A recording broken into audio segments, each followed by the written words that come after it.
Praise the Lord. सभी विश्वासी भाई बहनों को प्रभु यीशु मसीह में जय मसीह की। बाइबल शिक्षा चैनल पर आप सभी का स्वागत है। हमारे इस चैनल को देखने के लिए आप चैनल को सब्सक्राइब करें और बेल आइकन के ऑल बटन को जरूर दबाएं, तभी आपको हमारी आने वाली हर वीडियो का नोटिफिकेशन मिलता रहेगा। आज मैं आपके लिए बाइबल की पुस्तक से उत्पत्ति अध्याय 1 व 2 का वचन लेकर आई हूँ, सृष्टि का वर्णन। तो चलिए भाइयों बहनों, हम वीडियो स्टार्ट करते हैं। बाइबल दर्शाती है यहाँ कि आदि में परमेश्वर ने आकाश और पृथ्वी की सृष्टि की। तब पृथ्वी बेडौल और सुनसान पड़ी थी, अर्थात पृथ्वी का कोई सुडौल आकार नहीं था और वहां गहरा जल था। और बाइबल स्पष्ट करती है वहां कि गहरे जल के ऊपर केवल अंधियारा ही था, अर्थात पृथ्वी वीरान और सुनसान थी। और लिखा गया है वहां कि परमेश्वर का आत्मा जल के ऊपर मंडराता था। और जब परमेश्वर का आत्मा उस बेडौल और वीरान पृथ्वी पर मंडराता था, तब वहां जीवन आ गया। जी हाँ भाइयों बहनों, यह सत्य है कि जहां परमेश्वर का आत्मा होता है वही जीवन भी होता है। और जब तक परमेश्वर नहीं, उसकी उपस्थिति नहीं, तब तक सब कुछ बेडौल और वीरान रहता है, जैसे पृथ्वी भी बेडौल और वीरान पड़ी थी। और तब हम देखते हैं कि जब परमेश्वर का आत्मा वहां आया, तब परमेश्वर ने अंधियारे को देखकर कहा उजियाला हो, और उजियाला हो गया। और परमेश्वर ने उजियाले को देखकर कहा अच्छा है, और तब उजियाले को अंधकार से अलग किया। और इसी प्रकार परमेश्वर ने उजियाले को दिन और अंधियारे को रात कहा, और यह पहला दिन बना। हालेलुया। यह समझे मेरे प्रियो कि जहां परमेश्वर की आत्मा अर्थात परमेश्वर आ जाते हैं, वहां अंधकार समाप्त हो जाता है और उजियाला जो परमेश्वर के द्वारा दिया गया है वह प्रकट हो जाता है। जैसे पृथ्वी पर भी अंधकार था और परमेश्वर की उपस्थिति से अंधकार मिट गया और उजियाला प्रकट हो गया, और वह एक पहला दिन बन गया। हालेलुया। फिर आगे परमेश्वर ने जल के बीच एक ऐसा अंतर किया कि जल दो भाग हो गया। तब परमेश्वर ने नीचे के जल तथा ऊपर के जल को अलग किया, और परमेश्वर ने उस अंतर को आकाश कहा। इस प्रकार दूसरा दिन बना। हालेलुया। और फिर परमेश्वर ने कहा कि आकाश के नीचे का जल एक स्थान पर इकट्ठा हो जाए, और वैसा ही हो गया। और उस सूखी भूमि को फिर परमेश्वर ने पृथ्वी का नाम दिया, और दूसरी ओर जो जल इकट्ठा हुआ था परमेश्वर ने उसे समुद्र का नाम दिया। और परमेश्वर ने उसे देखकर फिर कहा कि अच्छा है। और फिर परमेश्वर ने पृथ्वी, हरी घास, बीज वाले छोटे पेड़ और फलदायी वृक्ष उस पृथ्वी पर उगाए। इस प्रकार पृथ्वी पर घास, बीज वाले वृक्ष उत्पन्न हुए। और उसे देखकर फिर परमेश्वर ने कहा कि अच्छा है, तथा यह तीसरा दिन हो गया। हालेलुया। फिर परमेश्वर ने दिन और रात में अंतर करने के लिए आकाश में ज्योतियों और चिन्हों और नियत समय और दिनों और वर्षों को निर्धारित किया, और वैसा ही हो गया। और परमेश्वर ने दो बड़ी ज्योतियां बनाई, जिनमें से दिन पर प्रभुता करने के लिए सूर्य और रात पर प्रभुता करने के लिए चांद और तारागणों को बनाया। इस प्रकार चौथा दिन बना। हालेलुया। फिर परमेश्वर ने कहा कि जल जीवित प्राणियों से भर जाए और आकाश पक्षियों से। तब परमेश्वर ने जाति जाति के बड़े जल जंतुओं की सृष्टि की, और जाति जाति के उड़ने वाले पक्षियों की भी सृष्टि की। तब परमेश्वर ने यह कहकर उन्हें आशीष दी कि और बढ़ जाओ, और इसी प्रकार जल जीव जंतुओं और आकाश के पक्षी बढ़े और फले फूले। और यह पांचवा दिन बना। हालेलुया।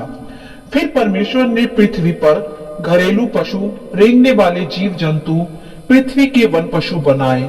इसी प्रकार घरेलू पशु, रेंगने वाले जीव जंतु तथा वन पशु उत्पन्न हुए, और उनमें प्रजनन की क्षमता भी थी, ताकि पृथ्वी उनसे भी फले फूले। तब फिर परमेश्वर ने कहा कि हम मनुष्य को अपने स्वरूप और समानता के अनुसार बनाएं, और वह पृथ्वी पर व समुद्र पर रेंगने वाले और रहने वाले जीव जंतुओं पर अधिकार रख सके। यह था परमेश्वर का सबसे उत्तम व प्रिय निर्णय, और क्रिएशन जो मनुष्य था, जिसे परमेश्वर ने सभी जीव जंतुओं, वन पशुओं व सभी जीवित प्राणियों पर अधिकार रखने के लिए सृजा।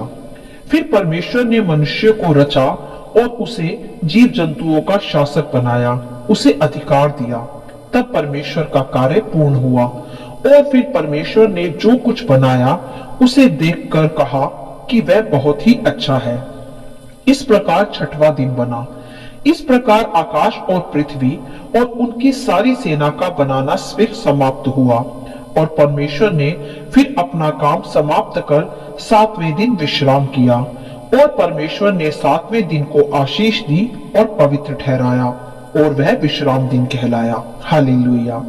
तब परमेश्वर ने सारी पृथ्वी पर शासक के रूप में आदम को नियुक्त कर दिया और आदम को परमेश्वर ने अदन की वाटिका में रख दिया और आज्ञा दी कि तुम वाटिका के सभी वृक्षों के फल को खा सकते हो, परंतु भले या बुरे के ज्ञान का जो वृक्ष है उसका फल तू कभी ना खाना, क्योंकि जिस दिन तुम उसका फल खाओगे तुम निश्चय ही मर जाओगे।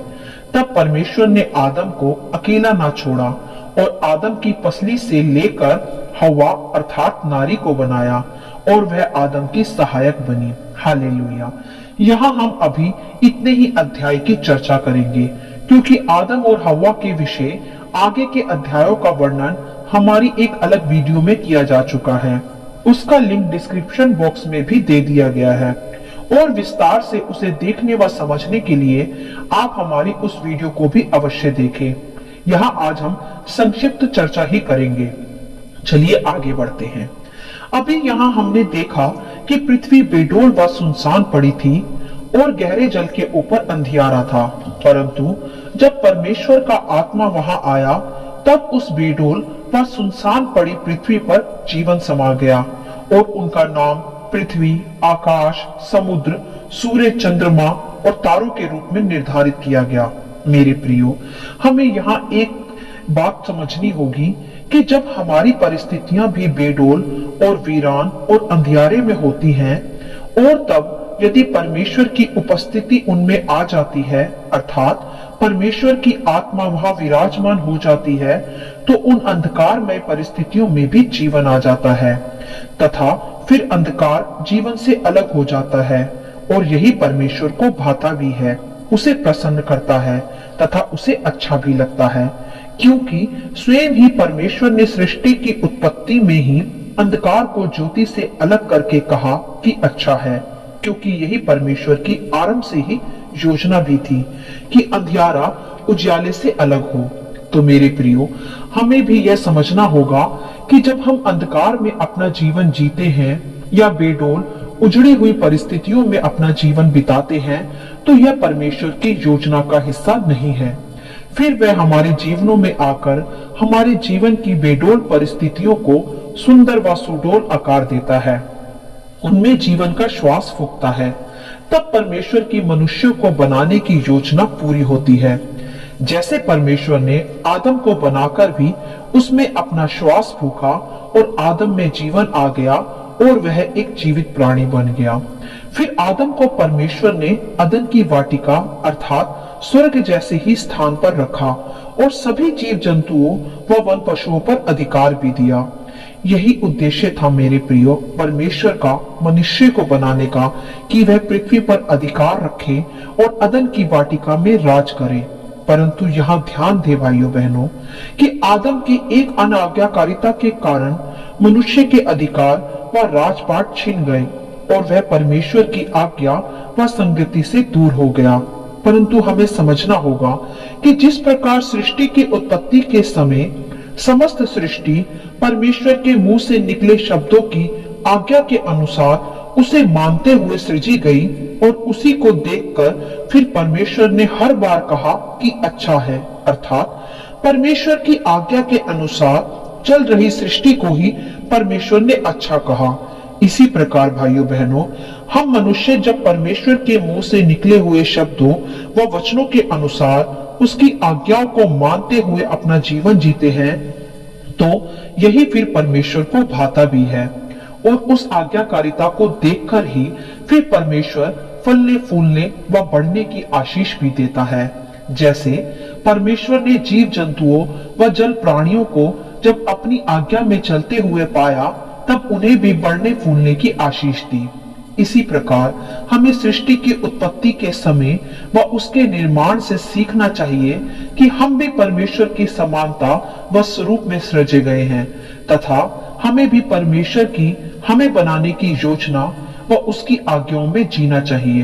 तभी हम अच्छे कहलाएंगे व आशीषित बने रहेंगे। मेरे प्रियो, परमेश्वर ने जब सृष्टि की रचना की तब सृष्टि बेडोल